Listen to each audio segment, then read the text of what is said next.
Esse é o meu pai. Olivia Bennet congelou de choque.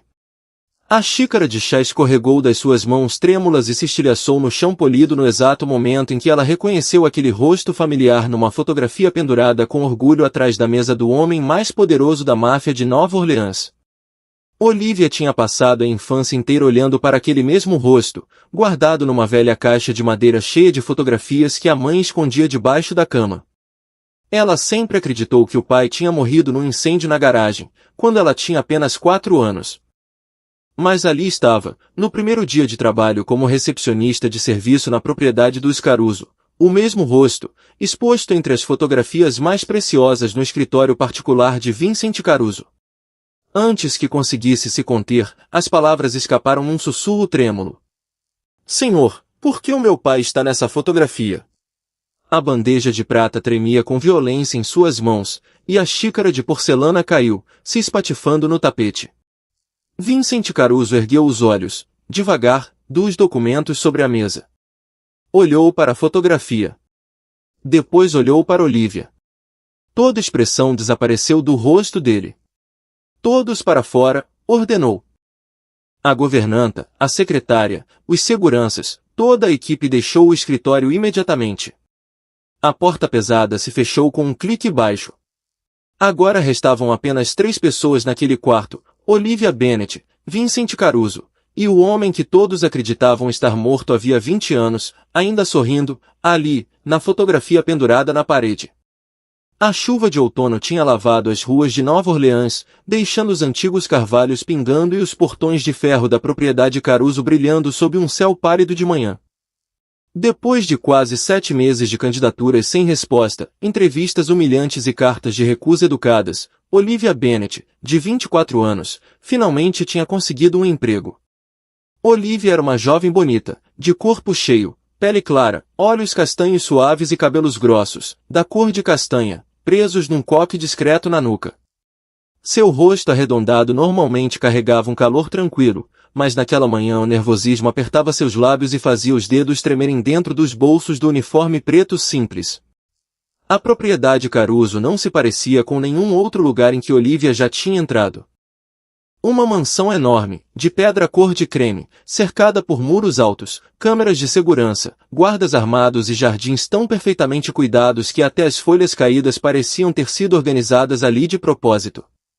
Olivia sabia que o cargo era apenas de recepcionista de serviço, mas ela tratou aquela proposta como se alguém tivesse lhe entregado a chave de uma vida nova. Ela precisava do salário, mas, mais do que isso, precisava da prova de que os meses de recusa não tinham definido seu valor. Ninguém entrava na casa dos Caruso por acaso. Antes de Olivia sequer atravessar o portão principal, investigadores já tinham examinado seu histórico de emprego, seus registros financeiros, sua família e todos os endereços onde ela tinha morado desde a infância. Ela assinou um contrato de confidencialidade extenso e foi avisada de que os funcionários só podiam entrar nas salas designadas a eles. As regras não surpreenderam Olivia, porque Vincent Caruso não era apenas um homem de negócios rico. Aos 43 anos, ele era considerado o chefe do crime mais poderoso de Nova Orleans, embora, nos últimos 5 anos, tivesse transformado quase todas as operações portuárias, logísticas e imobiliárias da família em corporações legítimas.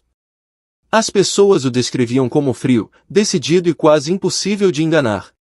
Vincent era alto, de porte forte, ombros largos, cabelo preto tocado por alguns fios grisalhos nas têmporas, e um rosto de traços marcados que raramente revelava emoção. Uma barba curta e bem cuidada acentuava a dureza do seu queixo, e uma pequena cicatriz perto da sobrancelha esquerda era a lembrança de uma tentativa de assassinato nos anos violentos da sua juventude. Vincent tratava estranhos com desconfiança e funcionários com rigor justo, mas quem trabalhava com ele havia mais tempo dizia que lealdade era a única coisa que Vincent valorizava mais do que poder. Olivia estava trabalhando havia menos de 3 horas quando a governanta-chefe se aproximou dela no corredor de serviço.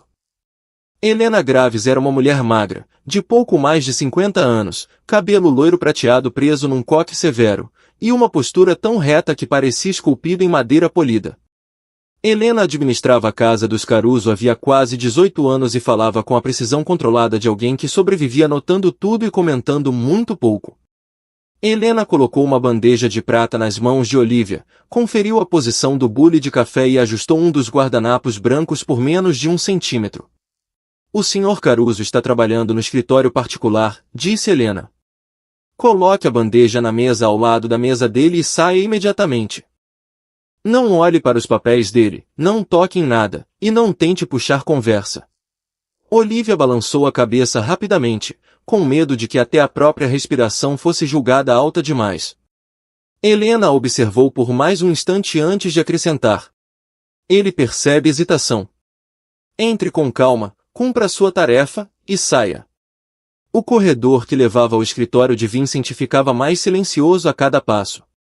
2 guardas estavam parados diante da pesada porta de Nogueira, ambos de terno escuro e fones de ouvido discretos. Um deles era Marcos Ali, um homem de peito largo, no fim dos 30 anos, cabelo preto raspado curto e um nariz que claramente já tinha sido quebrado mais de uma vez. Sua expressão era severa, não cruel, e ele examinou Olivia com a atenção calculada de um homem treinado para identificar o perigo antes que ele se movesse. Depois de conferir a bandeja, Marcos abriu a porta e deixou Olivia entrar. Olivia bateu 2 vezes, ouviu uma voz grave dizer entre e entrou num escritório maior do que a casa inteira da sua mãe. Janelas do chão ao teto davam para os jardins molhados de chuva. Uma parede inteira era coberta por estantes de livros encadernados em couro, e uma mesa larga e escura ficava perto do centro, sob o brilho suave de luminárias de latão. Vincent Caruso estava sentado atrás dela, de camisa branca com as mangas dobradas até os antebraços, lendo uma pilha de documentos enquanto a secretária ficava por perto. Vincent não olhou para Olivia quando ela entrou, e por um segundo de alívio ela achou que conseguiria deixar o café e sair sem incidentes. Foi então que ela notou as fotografias na parede atrás dele. Elas estavam organizadas como uma linha do tempo da família Caruso, começando com retratos antigos, em preto e branco, de imigrantes sicilianos de expressão severa, e passando por décadas de navios, armazéns, inaugurações e reuniões de família. O olhar de Olivia percorreu aquelas imagens sem intenção, até parar na fotografia bem no centro. 2 rapazes estavam ao lado de um navio de carga, mangas arregaçadas, expressões cansadas, mas triunfantes. Um deles era, sem dúvida, Vincent Caruso, talvez com uns 21 ou 22 anos, o rosto mais magro e mais abertamente desafiador do que era agora. O outro homem tinha cabelo castanho claro, olhos gentis e um sorriso torto que Olivia conhecia melhor do que o próprio reflexo no espelho. Ela já tinha visto aquele rosto nas velhas fotografias que a mãe guardava numa caixa de madeira debaixo da cama. Quando criança, Olivia tinha passado os dedos por cima daquelas feições, se perguntando se tinha herdado os olhos dele, ou o formato da boca. A mãe sempre dissera que o nome dele era Michael Bennett, e que ele tinha morrido num incêndio na garagem quando Olivia tinha 4 anos. A bandeja começou a tremer. Olivia tentou firmar as mãos, mas a xícara de porcelana escorregou pela superfície de prata e caiu no tapete grosso, com um baque abafado. A cabeça de Vincent se ergueu na hora, os olhos escuros afiados, enquanto a secretária se virava, surpresa, e Marcos dava um passo para dentro da sala. Olivia mal notou. O corpo inteiro dela tinha ficado gelado, e a sala parecia inclinar em volta daquela fotografia.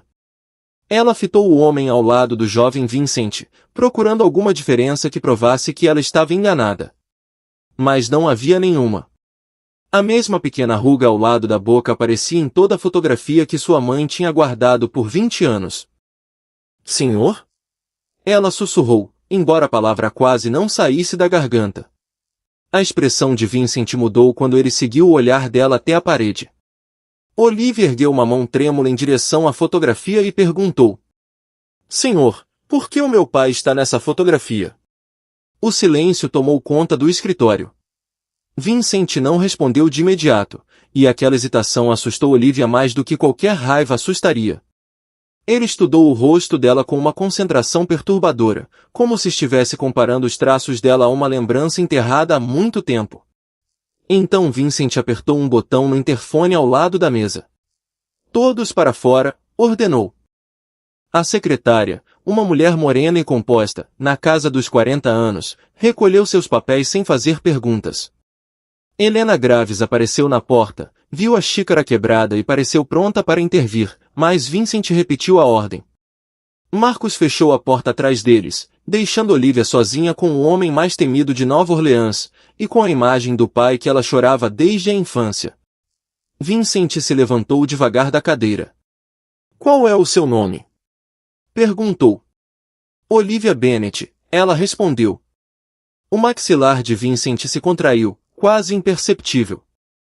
O nome completo do seu pai. Olivia engoliu em seco. "Michael Bennet." Por vários segundos, Vincent ficou completamente imóvel. Depois atravessou a sala até um trecho da parede que Olivia tinha assumido ser só decorativo, e pressionou o polegar contra um leitor escondido. Uma porta estreita de aço se abriu, revelando um cofre embutido na pedra. De dentro, Vincent tirou uma pasta grossa, coberta de poeira, as bordas gastas de tanto manuseio, e a colocou sobre a mesa, entre os dois. Olivia conseguiu ver o nome do pai datilografado na capa. Vincent apoiou as duas mãos na madeira polida e olhou para Olivia com uma expressão que já não era fria, mas carregada de peso. "Michael Bennet não era mecânico", disse ele. "Ele foi o homem que me ajudou a construir o Império Caruso." Vincent explicou que, mais de 20 anos antes, Michael tinha sido seu melhor amigo e seu sócio mais confiável.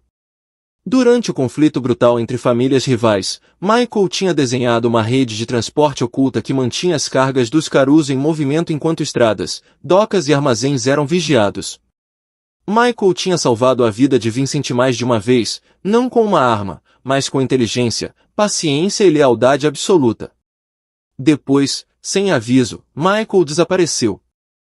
Vincent procurou por meses, interrogou informantes, pagou investigadores, mandou homens por toda a Louisiana, mas nenhum rastro dele jamais foi encontrado.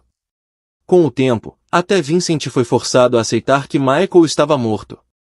O olhar de Vincent se voltou de novo para a velha fotografia, antes de retornar a Olivia. "Mas, há 6 meses", disse ele, baixinho, "comecei a receber cartas." Vincent abriu a pasta empoeirada e revelou uma pilha de envelopes, cada um assinado com o mesmo nome que Olivia carregava a vida inteira. Todos eles assinados, Michael Bennet. Os envelopes ficaram espalhados sobre a mesa de Vincent Caruso, cada um com a mesma assinatura cuidadosa, Michael Bennet. Olivia continuava parada, imóvel, do outro lado da sala, incapaz de reconciliar o pai que ela chorava com o homem que Vincent descrevia como estrategista, sócio e arquiteto de um império. A mãe de Olivia sempre falará de Michael como um mecânico gentil, que voltava para casa cheirando a óleo e metal, um homem trabalhador cuja vida tinha terminado num incêndio acidental. Mas a fotografia desbotada atrás de Vincent mostrava alguém completamente diferente, um jovem confiante, de pé ao lado do futuro senhor de Nova Orleans, como se os dois tivessem enfrentado o mundo juntos. Vincent observou Olivia lutando com aquela revelação, mas não tentou suavizá-la com falsas garantias. Ele sabia que meias verdades já tinham moldado tempo demais na vida dela. Depois de recolher as cartas e guardá-las de volta na pasta empoeirada, ele disse a Olivia que aqueles eram registros que ela precisava ver antes de decidir no que acreditar. Vincent a conduziu para fora do escritório, passando pelos guardas silenciosos, por um corredor privado reservado à família Caruso. Eles entraram num velho elevador de serviço, escondido atrás de um painel de madeira esculpida perto da biblioteca. Vincent pressionou o polegar contra um leitor biométrico, e o elevador desceu abaixo do piso principal com um zumbido mecânico baixo. Quanto mais fundo desciam, mais frio ficava o ar, e Olivia sentiu o peso da mansão inteira pressionando por cima deles, como uma tumba selada. Quando as portas se abriram, os dois saíram para um corredor subterrâneo reforçado, iluminado por luzes brancas e estreitas. No fim dele havia uma porta de aço, guardada por 2 homens que Olivia nunca tinha visto no andar de cima. Vincent explicou que a câmara ali dentro guardava contratos, livros contábeis, relatórios de inteligência e registros de família particulares, com mais de 60 anos de história. Pouquíssimas pessoas sabiam que aquela sala existia, e até membros do conselho de família só podiam entrar com autorização dele. Naquele momento, Olivia entendeu que Vincent não estava apenas lhe mostrando documentos antigos. Ele estava abrindo uma parte do Império Caruso que tinha sido deliberadamente escondida do mundo. A sala de arquivos era maior do que Olivia esperava, com fileiras de armários trancados, prateleiras climatizadas e mesas compridas sob lâmpadas suspensas. Vincent tirou uma caixa preta de armazenamento, com o nome de Michael Bennett escrito nela, e a levou até a mesa mais próxima. Dentro havia fotografias, documentos legais, escrituras de propriedades, acordos corporativos e cadernos manuscritos, cheios de mapas e cálculos. Olivia foi virando as páginas devagar, reconhecendo a mesma caligrafia precisa que aparecia nos velhos cartões de aniversário que a mãe tinha guardado. Vincent mostrou a ela os primeiros planos de logística desenhados por Michael, incluindo rotas ligando armazéns, pátios ferroviários, docas privadas e empresas de transporte por toda a Louisiana. Alguns dos planos eram anteriores ao nascimento de Olivia, outros tinham sido revisados no período em que Vincent começou a afastar a família das operações ilegais. Michael não tinha apenas ajudado Vincent a sobreviver a uma guerra entre gangues. Ele tinha criado a estrutura comercial que, mais tarde, permitiu que o nome Caruso se tornasse legítimo. Ele acreditava que poder que não sobrevive à luz do dia é poder temporário, disse Vincent. Ele queria que a gente possuísse empresas de verdade, empregasse gente de verdade, e deixasse algo que nossos filhos não precisassem esconder. As mãos de Olivia tremeram quando Vincent colocou diante dela um acordo de sociedade assinado. O documento identificava Michael Bennett como cofundador legal da Caruso Maritime and Logistics Holdings, a corporação da qual boa parte do Império Moderno tinha nascido. A participação de Michael estava claramente registrada em 40%. Vincent controlava os outros 60%, mas várias cláusulas exigiam que os dois homens aprovassem juntos qualquer mudança estrutural importante, transferência de bens, ou venda de propriedades estratégicas. Olivia leu aquele percentual 2 vezes, torcendo para ter entendido errado. Ela conhecia o bastante sobre as empresas Caruso para entender o tamanho delas, mas Vincent ainda precisou explicar toda a implicação daquilo. As ações de Michael, somando o valor acumulado ao longo de 2 décadas, agora valiam vários bilhões de dólares. Se Michael tivesse morrido, aquelas ações deveriam ter passado para seus herdeiros legais. Se estivesse vivo, ninguém tinha autoridade para movimentar, esconder ou lucrar com elas sem o consentimento dele. Vincent abriu outro conjunto de arquivos, e a história ficou ainda mais sombria.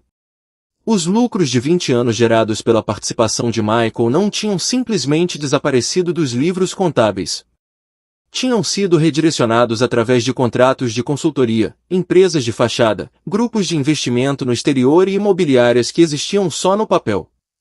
Cada transação parecia pequena demais para levantar suspeita imediata, mas, juntas, elas formavam um sistema deliberado de roubo.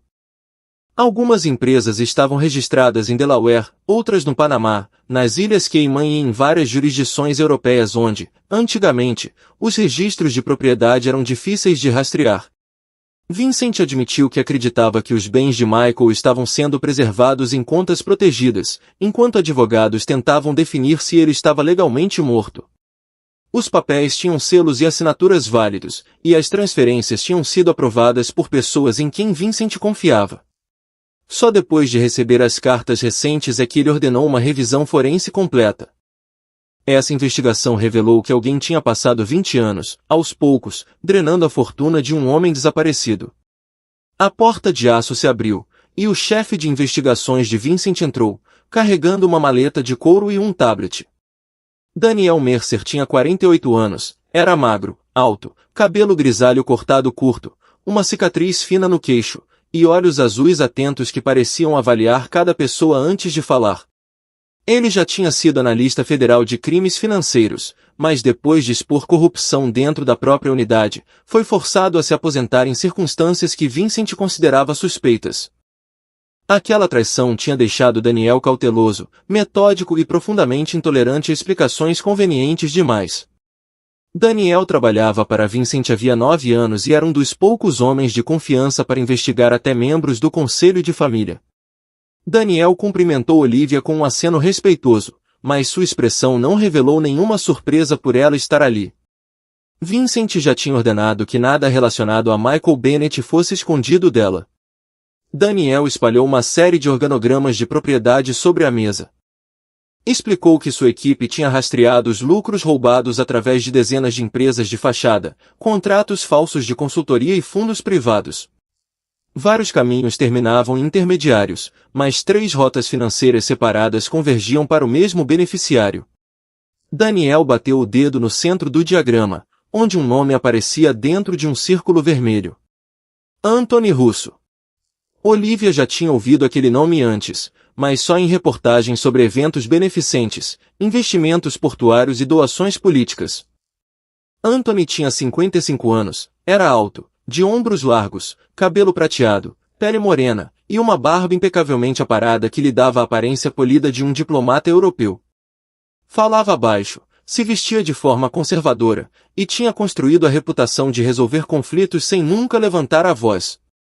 Antes de Michael desaparecer, Anthony tinha sido seu conselheiro mais próximo, cuidando de negociações legais e estruturas financeiras, enquanto Michael se concentrava nos sistemas de transporte.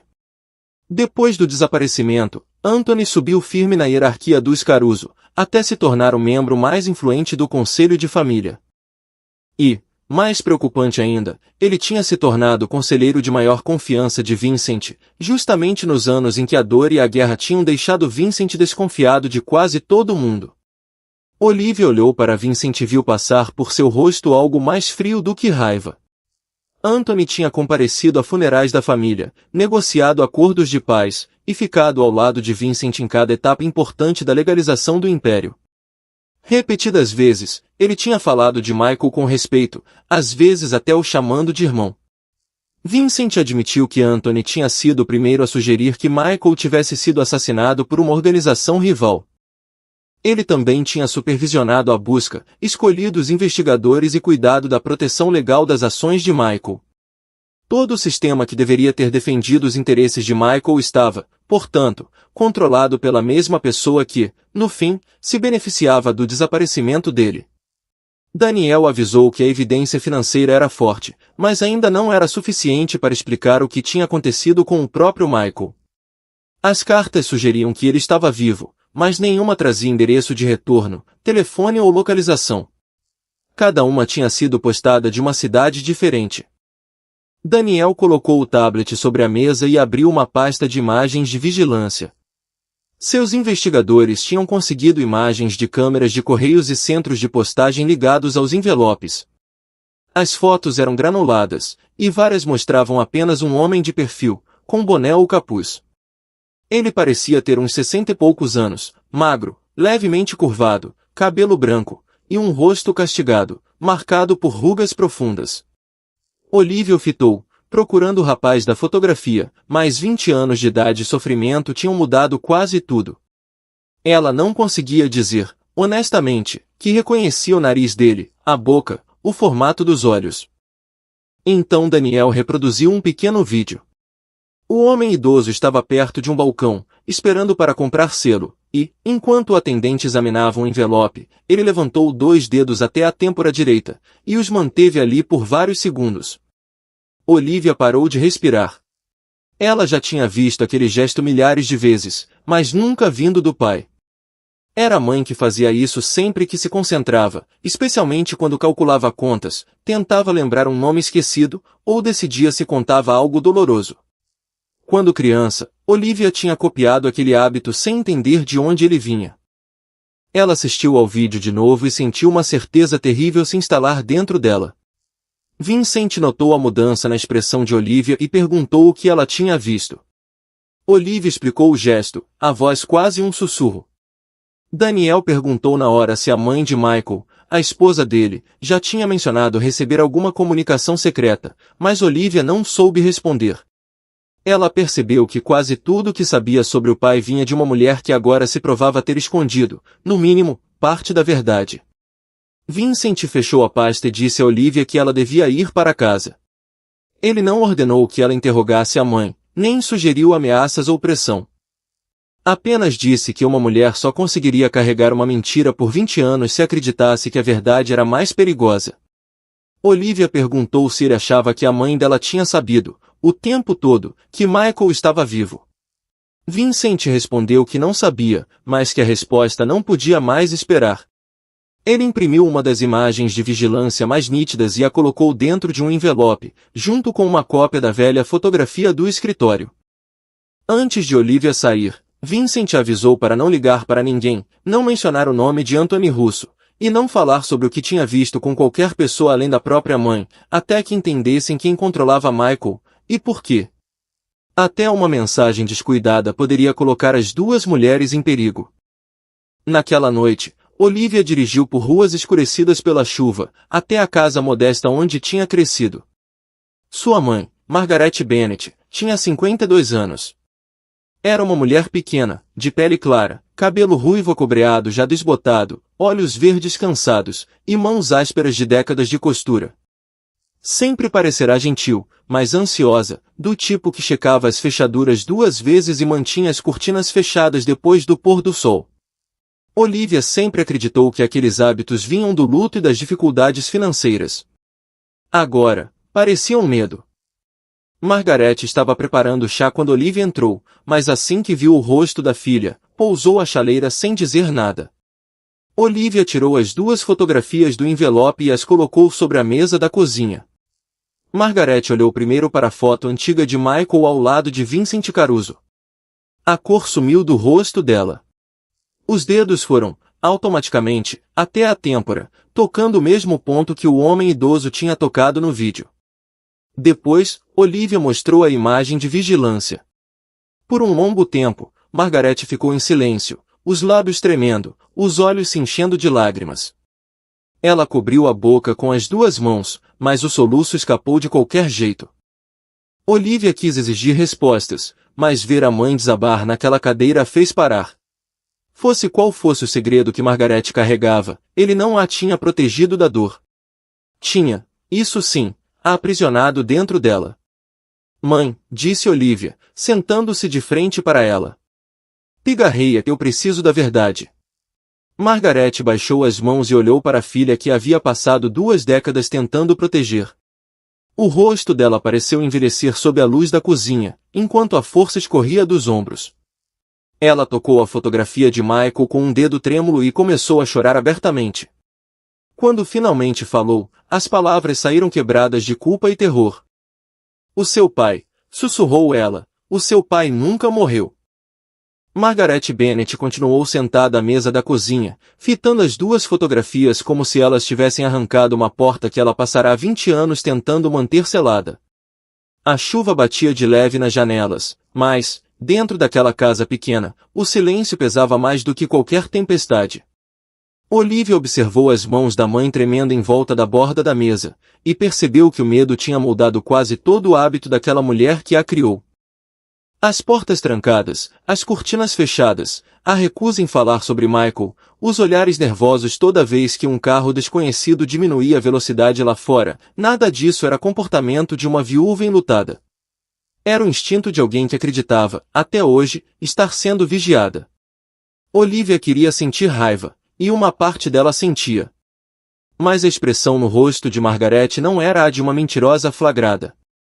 Era o rosto de uma mulher que tinha sobrevivido enterrando a verdade tão fundo que dizê-la em voz alta parecia convidar a morte de volta para dentro daquela sala. Margaret começou pela noite em que Michael desapareceu. Olivia tinha 4 anos, dormindo num quartinho nos fundos da casa, enquanto os pais discutiam baixinho na cozinha. Michael tinha 37 anos, na época, alto, magro, cabelo castanho claro, olhos cinzentos pacientes, e o hábito de escutar mais do que qualquer outra pessoa na sala. Ele não era fisicamente intimidador, mas sua inteligência calma incomodava homens poderosos, porque ele notava padrões que eles preferiam esconder. Naquela noite, Michael tinha chegado em casa pálido e inquieto, sem pasta, ainda vestindo o mesmo terno escuro que usava para as reuniões com a liderança dos Caruso. Ele contou a Margaret que alguém dentro da organização estava movendo dinheiro através de empresas falsas e forjando documentos de propriedade. Ele acreditava que o esquema ia mais fundo do que roubo, e pretendia avisar Vincent na manhã seguinte. Antes que conseguisse sair de novo, 3 carros pretos pararam em frente à casa. Anthony Russo entrou primeiro. Aos 35 anos, ele já tinha a confiança polida que, mais tarde, o tornaria um dos homens mais respeitados de Nova Orleans. Era alto, de peito largo, impecavelmente vestido, cabelo escuro penteado para trás, e uma expressão que quase nunca mudava, mesmo quando ameaçava alguém. 2 homens armados o seguiram para dentro, ambos calados, sem sorrir. Anthony não gritou, não quebrou móveis, não bateu em Michael. Segundo Margaret, foi justamente essa contenção que o tornava mais aterrorizante. Ele se sentou à mesa da cozinha, tirou as luvas, e explicou que Michael tinha descoberto informações que nunca deveria ter visto. Se Michael desaparecesse em silêncio, Margaret e Olivia teriam permissão para viver. Se ele contatasse Vincent, a polícia, ou qualquer outro aliado, mulher e filha morreriam antes que ele tivesse tempo de salvá-las. No início, Michael se recusou. Disse a Anthony que Vincent jamais permitiria uma traição daquelas, e que a família Caruso caçaria cada homem responsável. Anthony só sorriu, e revelou que a investigação sobre o desaparecimento de Michael já estava toda preparada. Falsas testemunhas afirmariam que ele tinha se encontrado em segredo com rivais. Registros financeiros sugeririam que ele tinha roubado dinheiro. Um veículo queimado seria encontrado perto de uma garagem abandonada. E haveria evidência suficiente para convencer todo mundo de que Michael tinha morrido, ou fugido depois de trair a família. Anthony não tinha ido ali negociar. Tinha ido demonstrar que cada possível reação já havia sido prevista. Quando um dos homens armados deu um passo em direção ao quarto de Olivia, Michael finalmente cedeu. Concordou em ir embora, mas só depois que Anthony prometeu que Margaret e Olivia jamais seriam machucadas. A voz de Margaret falhou quando ela descreveu a última vez que viu o marido. Michael se ajoelhou ao lado da cama de Olivia enquanto ela dormia, tocou o cabelo dela, e sussurrou algo que Margaret não conseguiu ouvir. Depois voltou para a cozinha e apertou a própria aliança de casamento na mão de Margaret. Disse a ela para não procurá-lo, e para nunca confiar em ninguém que dissesse trazer uma mensagem de Vincent. Antes de sair, olhou para trás uma última vez, e Margaret entendeu que ele acreditava estar sacrificando o resto da própria vida pela vida delas. Os carros desapareceram antes do amanhecer. Pela manhã, Michael Bennett tinha sido apagado da própria casa, da própria empresa, e de todo o registro oficial que o ligasse ao Império Caruso. Anthony voltou 3 dias depois, sem os homens. Trouxe documentos informando que um incêndio tinha destruído uma pequena garagem nos arredores da cidade, e que restos humanos tinham sido encontrados lá dentro. O corpo estava carbonizado demais para uma identificação comum, mas Anthony alegou que a evidência era suficiente. Ele avisou Margaret que a versão oficial seria simples. Michael Bennett, um mecânico com problemas financeiros, tinha morrido num incêndio acidental. Ela devia repetir essa história para parentes, vizinhos, escolas, e, um dia, para a própria Olivia. Se Michael tentasse algum contato, Margaret deveria denunciar imediatamente. Se falhasse, disse Anthony, mãe e filha desapareceriam por completo, sem que ninguém soubesse onde procurar. Margaret tinha passado os 20 anos seguintes esperando que a ameaça se tornasse real. Olivia escutou sem interromper, embora cada revelação mudasse a forma da própria infância. Ela se lembrou de perguntar por que não houve funeral, e de ser informada de que os restos estavam danificados demais. Lembrou-se da mãe recusando o dinheiro do seguro, porque a papelada a assustava.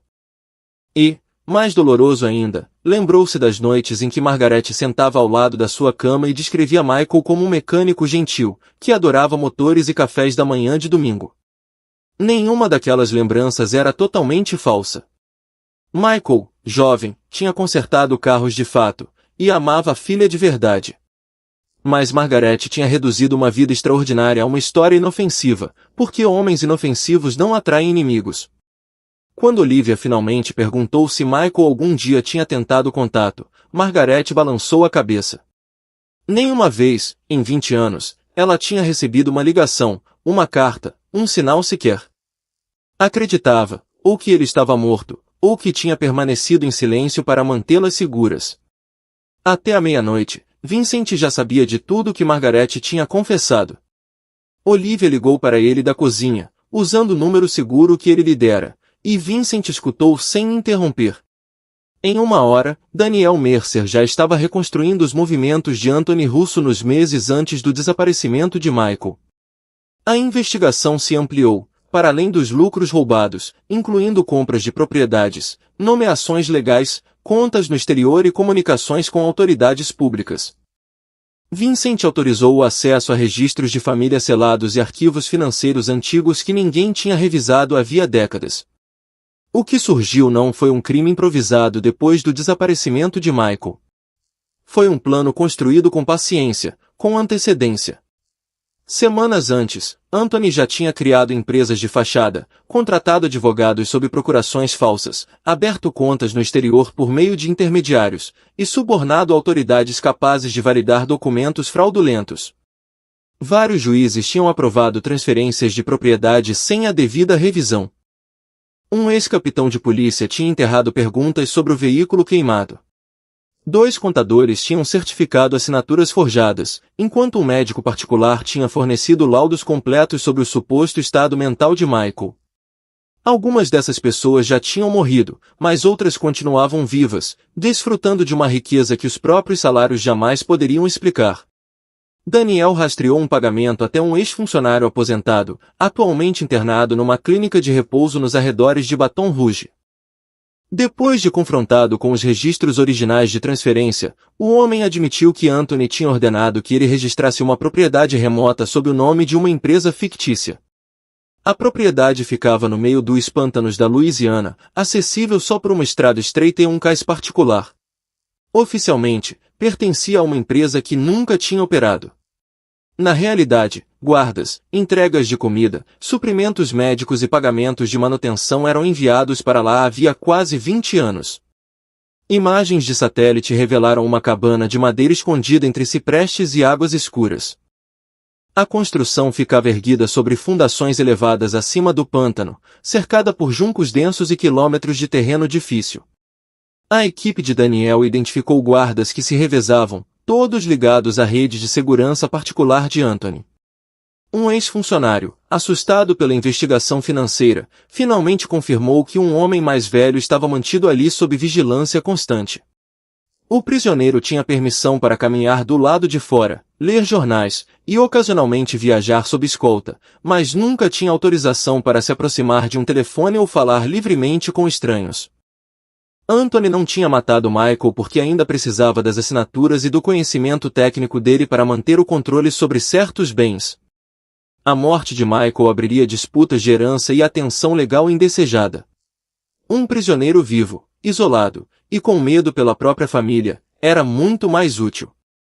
As cartas só se tornaram possíveis 6 meses antes. Um dos guardas antigos de Michael tinha sofrido um AVC, e o substituto era mais jovem, descuidado, e disposto a aceitar subornos. Durante viagens supervisionadas para consultas médicas, Michael tinha conseguido se afastar por alguns minutos, algumas vezes. Ele postava as cartas em cidades diferentes, para que Anthony não conseguisse identificar de imediato a localização da cabana. As mensagens eram vagas, porque Michael imaginava que poderiam ser abertas, mas cada uma continha referências que só Vincent entenderia. Ele não estava pedindo dinheiro. Estava provando que continuava vivo, e esperando que o velho amigo reconhecesse o padrão. Pigarreia. Antes do amanhecer, Vincent estava de pé na sala de arquivos subterrânea, com fotografias, registros financeiros e imagens de satélite espalhados pela mesa. A frieza controlada que normalmente o definia tinha se transformado em algo muito mais pessoal. Michael tinha passado 20 anos sozinho porque Anthony manipulou a confiança de Vincent e transformou o Império Caruso no instrumento da própria prisão dele. Vincent poderia ter delegado o resgate a Daniel, ou mandado homens armados na frente. Mas se recusou. Michael tinha arriscado tudo, uma vez, para protegê-lo, e Vincent não ficaria sentado em segurança atrás de uma mesa, enquanto outros traziam um amigo para casa. Ele ordenou a Marcus Ali que reunisse os guardas mais leais, preparasse veículos blindados, e evitasse qualquer equipe de segurança ligada ao conselho de família. Ao amanhecer, o comboio estava pronto. Vincent fechou a pasta de Michael, olhou uma última vez para a velha fotografia dos 2 rapazes ao lado do navio, e tomou sua decisão. Ele mesmo lideraria o resgate. A primeira luz do amanhecer mal alcançava os pântanos da Louisiana quando um comboio de SUVs blindadas e pretas deixou a rodovia asfaltada e desapareceu por uma estrada estreita de cascalho, cercada por ciprestes intermináveis. Uma névoa espessa flutuava sobre a água escura, engolindo todo o som, exceto o zumbido baixo dos motores potentes. Musgo espanhol pendia de galhos antigos como cortinas cinzentas, e a cada poucas centenas de metros surgia outro trecho de pântano, sob a escuridão que ia se dissipando. Vincent Caruso viajava em silêncio no veículo da frente, revisando uma última vez as fotografias de satélite espalhadas no colo. Sua expressão continuava calma, mas todos os homens que viajavam com ele sabiam que aquela missão não se parecia com nenhuma outra que já tinham feito. Vincent sobrevivera a guerras de gangues, tentativas de assassinato e investigações federais sem nunca deixar a emoção nublar o julgamento. Hoje era diferente. 20 anos antes, ele tinha falhado em salvar o amigo mais próximo que já teve. Não tinha nenhuma intenção de falhar duas vezes. Olivia viajava no segundo veículo, ao lado de Daniel Mercer. Ela tinha dormido menos de uma hora, desde que soube da verdade pela boca da mãe, mas o cansaço não conseguia superar a expectativa que crescia dentro do peito dela. Olivia ficou olhando pela janela salpicada de chuva, para os pântanos intermináveis, imaginando se o pai tinha observado aquelas mesmas árvores por 20 anos, acreditando que nunca mais veria a família. Daniel explicou, em voz baixa, as últimas informações reunidas durante a noite. A cabana à frente continuava ocupada. 4 guardas armados tinham sido identificados do lado de fora da propriedade, e o próprio Anthony Russo tinha chegado, de forma inesperada, menos de 30 minutos antes. Aquilo confirmava a suspeita de Vincent. Anthony tinha percebido que seu segredo começava a desmoronar. Se Michael fosse forçado a assinar os documentos de propriedade que restavam antes que alguém o alcançasse, desfazer as consequências legais se tornaria muito mais complicado, mesmo que Anthony fosse exposto depois. Escondida entre ciprestes imponentes, havia uma cabana de madeira desgastada, erguida acima do pântano sobre vigas robustas. As paredes desbotadas e o telhado de lata enferrujado faziam parecer um abrigo de pesca abandonado, mas as aparências enganavam. Câmeras estavam escondidas sob o telhado. Sensores de movimento cercavam o passadiço de madeira, e homens armados patrulhavam o perímetro com disciplina treinada. Dentro da cabana, Anthony Russo estava sentado, confortável, a uma mesa de madeira, como se estivesse conduzindo uma reunião de negócios comum, e não encerrando um crime que já durava 2 décadas. Aos 55 anos, ele ainda mantinha a compostura perfeita. Seu terno cinza chumbo, caro, continuava impecável, apesar do ar úmido. O cabelo prateado estava penteado para trás, e sua voz medida jamais subia de tom, nem numa conversa educada. Do outro lado da mesa estava Michael Bennett. O tempo tinha transformado o jovem estrategista enérgico da fotografia num homem magro, de cabelo prateado, rugas profundas talhadas no rosto, e uma barba grisalha cheia, que não conseguia esconder totalmente a gentileza familiar em seus olhos. Anos de isolamento tinham enfraquecido o corpo dele, mas não tinham apagado a inteligência silenciosa que, um dia, ajudou a construir o Império Caruso. Anthony deslizou uma pasta de couro pela mesa e cruzou as mãos, paciente.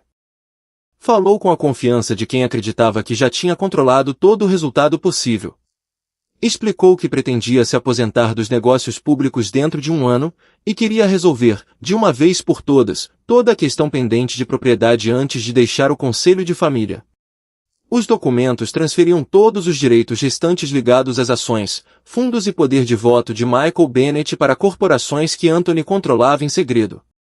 Assine esses papéis, disse Anthony, com calma, e sua esposa e sua filha vão continuar vivendo vidas tranquilas.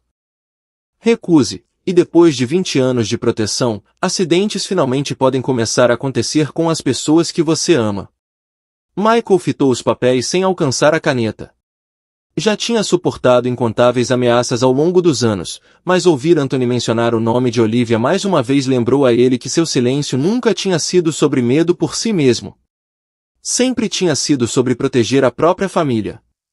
Lá fora, o comboio de Vincent parou a algumas centenas de metros da propriedade. Marcus Ali dividiu a equipe de segurança em grupos separados, que cercaram a cabana em silêncio, através do pântano. Daniel confirmou, pelo rádio criptografado, que toda a rota de fuga já estava coberta. Vincent olhou para Olivia antes que qualquer um se movesse. Ele esperou 20 anos para ver a família dele, disse Vincent, baixinho. A filha deve ser o primeiro rosto que ele vê. O coração de Olivia batia tão forte que ela mal ouviu o resto das instruções. Ela pisou no estreito passadiço de madeira que levava até a cabana, enquanto Vincent e os outros ficavam alguns metros atrás. Os guardas postados do lado de fora já tinham sido desarmados, em silêncio, pelos homens de Marcos, sem um único disparo, deixando a entrada da frente, de forma inesperada, sem proteção. Olivia empurrou devagar a porta de madeira desgastada. As dobradiças rangeram baixinho, fazendo todo mundo lá dentro olhar para a entrada. Anthony franziu a testa, irritado, achando que era um dos guardas voltando. Michael se virou bem mais devagar. Seus olhos cinzentos e cansados se fixaram na jovem parada na porta. Por vários segundos intermináveis, nenhum dos dois falou. Olivia enxergou traços do homem da velha fotografia por baixo do cabelo prateado e da barba. Michael enxergou a menininha que ele tinha beijado ao se despedir, transformada numa jovem linda, com os olhos gentis de Margaret e o próprio sorriso incerto dele. As mãos de Michael começaram a tremer sem controle. Lágrimas turvaram sua visão, antes que uma única palavra escapasse de seus lábios. Olivia, ele sussurrou. O som do próprio nome despedaçou 20 anos de silêncio. Olivia tinha imaginado esse encontro incontáveis vezes quando criança, mas nunca, nem uma vez, imaginara ouvi-lo dizer seu nome pela primeira vez. Ela atravessou a sala quase sem perceber que já tinha começado a se mover. Michael tentou se levantar da cadeira, enfraquecido por anos de cativeiro, mas conseguiu dar só um passo antes que Olivia chegasse até ele. Pai e filha se abraçaram com força, sem se importar com as lágrimas, com os anos perdidos, nem com o silêncio atônito ao redor. Michael enterrou o rosto no ombro dela, como se estivesse tentando se convencer de que Olivia era real. Olivia se agarrou a ele com os dois braços, sentindo o calor do homem que ela tinha acreditado morto desde a infância. 20 anos de perguntas sem resposta se dissolveram numa única certeza avassaladora: o pai dela estava vivo. O reencontro emocionado só terminou quando outro par de passos entrou na cabana. Vincent Caruso atravessou a porta, carregando uma pasta grossa de documentos debaixo do braço. Ele olhou para Michael por vários segundos, e os dois velhos amigos trocaram um entendimento silencioso que palavra nenhuma seria capaz de expressar por completo. Vincent então colocou a pasta sobre a mesa, com força suficiente para espalhar pelo chão os documentos ainda não assinados de Anthony. Um por um, ele despejou o conteúdo diante de todos ali. Livros contábeis, documentando 20 anos de lucros roubados, se espalharam pela madeira. Registros de transferências bancárias ligavam empresas de fachada às contas particulares de Anthony.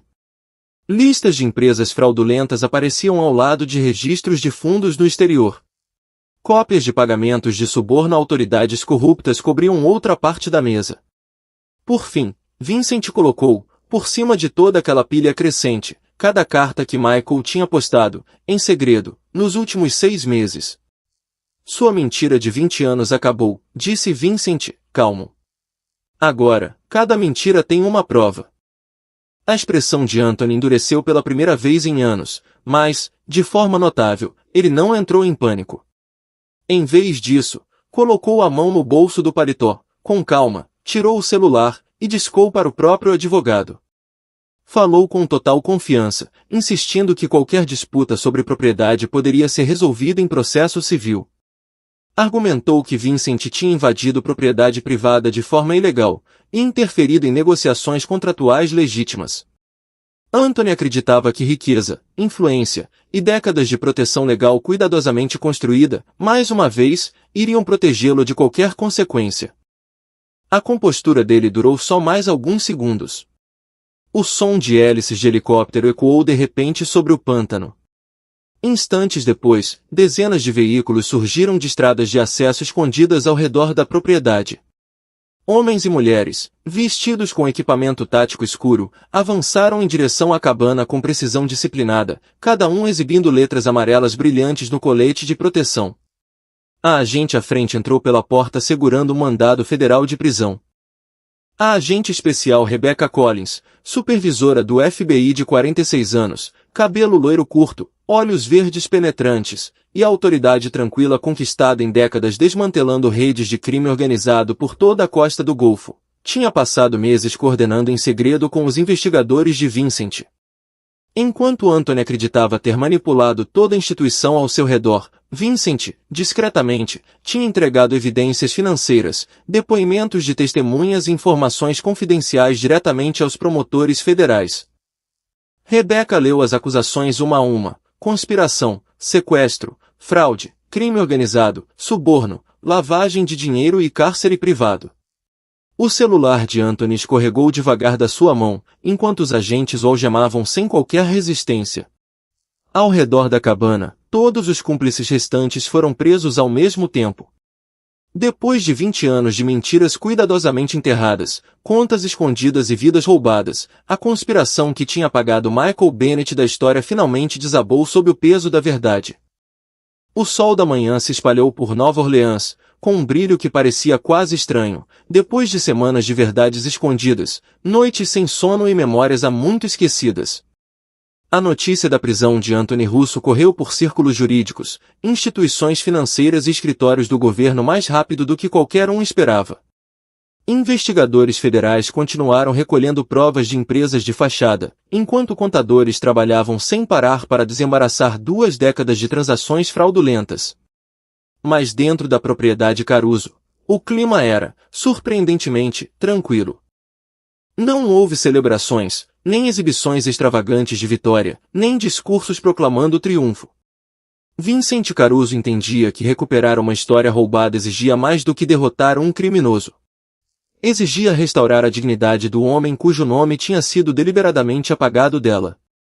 Uma semana depois do resgate, todo o conselho de família se reuniu na grande sala de conferências da sede dos Caruso. A própria sala refletia décadas de tradição, com paredes de nogueira escura, retratos de antigos líderes, e uma longa mesa polida, onde toda a grande decisão da organização já tinha sido tomada. Muitos dos conselheiros mais velhos tinham conhecido Michael Bennett antes do desaparecimento, mas a maioria tinha aceitado a versão de Anthony sem questionar. Quando as portas se abriram, as conversas emudeceram na hora. Michael entrou ao lado de Vincent, vestindo um simples terno azul marinho, em vez das roupas caras sob medida que a propriedade tinha oferecido a ele.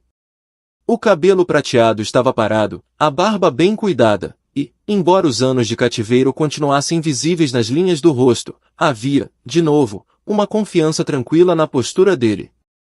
Margaret e Olivia observavam do fundo da sala, entendendo, as duas, que aquilo era mais do que uma reunião formal. Era o momento em que a própria história seria corrigida. Vincent se dirigiu ao conselho sem elevar a voz.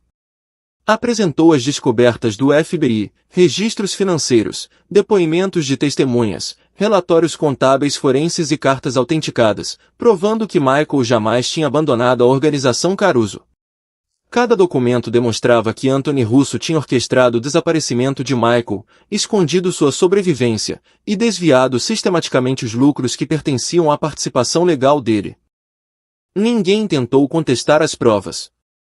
Vários membros mais velhos baixaram a cabeça, visivelmente envergonhados, ao perceber que tinham permitido, sem saber, que um dos fundadores da organização desaparecesse do próprio registro oficial dela. Vincent então colocou sobre a mesa o acordo de sociedade original, o mesmo documento que Olivia tinha visto pela primeira vez na sala de arquivos subterrânea. Diante de todos ali, anunciou que o nome de Michael Bennett seria imediatamente restaurado como cofundador legítimo do Império Caruso moderno. O Conselho aprovou a resolução por unanimidade, e, pela primeira vez em 20 anos, o retrato e as conquistas de Michael voltaram, oficialmente, à história da organização. A reparação financeira se mostrou ainda mais notável. Auditores independentes, indicados pela Corte Federal, calcularam o valor da participação original de Michael, 40%, somado a cada dividendo, retorno de investimento e valorização acumulada ao longo de 2 décadas. O valor final chegou a vários bilhões de dólares. Propriedades, ações corporativas, bens de fundos e reservas de caixa que Anthony tinha escondido através de camadas de empresas de fachada foram legalmente devolvidos a Michael. Vincent supervisionou pessoalmente cada etapa do processo, para garantir que nenhum resquício de fraude sobrevivesse dentro da organização. Quando os documentos finais foram apresentados para a assinatura de Michael, o homem mais velho olhou para eles por um bom tempo, antes de sorrir baixinho. Riqueza já não o impressionava mais. 20 anos tinham lhe ensinado que liberdade jamais poderia ser medida em números num balanço financeiro. Embora muitos executivos esperassem que Michael retomasse imediatamente um cargo de liderança, ele surpreendeu a todos com uma decisão diferente. De pé ao lado de Vincent, depois da reunião, agradeceu ao conselho por restaurar seu nome, mas recusou, educadamente, todo o cargo de liderança oferecido. Explicou que já tinha sacrificado 20 anos da própria vida à ganância e à ambição alheias, e não tinha nenhum desejo de passar os anos que lhe restavam dentro de salas de reunião ou escritórios corporativos. O único futuro que ele queria era aquele em que pudesse acordar toda manhã ao lado de Margaret, tomar café com Olivia, caminhar por bairros comuns sem guardas armados, e redescobrir a família que tinha lhe sido roubada. Vincent respeitou a decisão sem discutir, porque entendia, melhor do que ninguém, que Michael já tinha dado bastante da própria vida ao Império Caruso. A vida voltou, aos poucos, ao normal, embora não da forma que Olivia esperava. Ela voltou a ajudar os pais a se estabelecerem na nova rotina, acreditando que sua breve passagem pela organização Caruso finalmente tinha chegado ao fim. Poucos dias depois, no entanto, Vincent a convidou para um almoço na propriedade, e formalmente ofereceu a ela uma posição dentro da empresa. Olivia agradeceu, sinceramente, mas recusou. Insistiu que não tinha experiência para administrar empresas, e queria que os pais tivessem um começo tranquilo, depois de 20 anos de medo. Vincent aceitou a resposta sem insistir. 2 semanas depois, ele a convidou de novo, depois de uma reunião sobre um dos programas beneficentes da família. Mais uma vez, ela recusou educadamente. 1 mês depois, ele ofereceu outra oportunidade, envolvendo trabalho comunitário, em vez de gestão corporativa. Ela sorriu, pedindo desculpas, e recusou pela 3ª vez, convencida de que aceitar qualquer cargo atrairia atenção desnecessária para a família. Várias semanas se passaram antes que Vincent pedisse para encontrá-la mais uma vez, no mesmo escritório onde tudo tinha começado. A velha fotografia dos 2 rapazes ainda estava pendurada atrás da mesa dele, mas, agora, tinha sido restaurada profissionalmente, as cores desbotadas trazidas de volta à vida. Olivia assumiu que Vincent pretendia agradecê-la mais uma vez, antes de deixá-la seguir em frente. Em vez disso, ele colocou sobre a mesa uma pasta simples de contratação, e olhou para ela com a mesma expressão calma que ela tinha visto no primeiro dia de trabalho. Não estou te oferecendo essa posição porque você é filha de Michael Bennett, disse Vincent. Se fosse por isso, eu teria oferecido no dia em que descobri quem você era. Estou oferecendo porque, em menos de 2 dias, você descobriu a verdade que um império inteiro não conseguiu descobrir em 20 anos. Você notou uma fotografia que todo mundo tinha parado de enxergar. Você questionou o que todo mundo aceitava. Você conectou um gesto que nem investigadores experientes teriam reconhecido. Isso não é privilégio de família. Isso é talento. Olivia ficou em silêncio por um longo tempo. Ela percebeu que Vincent nunca tinha pedido a ela para substituir o pai, nem para carregar o peso do legado dele. Ele simplesmente tinha reconhecido qualidades que já tinham mudado inúmeras vidas, mesmo antes de ela entender a própria importância delas. Pela primeira vez, aceitar aquela posição não parecia mais entrar num mundo perigoso. Parecia honrar tudo que Michael tinha sacrificado para proteger. Ela finalmente assinou o contrato, e se tornou assistente especial de Vincent, focada não em negócios criminosos, mas nas empresas legítimas, iniciativas educacionais e fundações beneficentes que se tornaram o futuro da organização Caruso.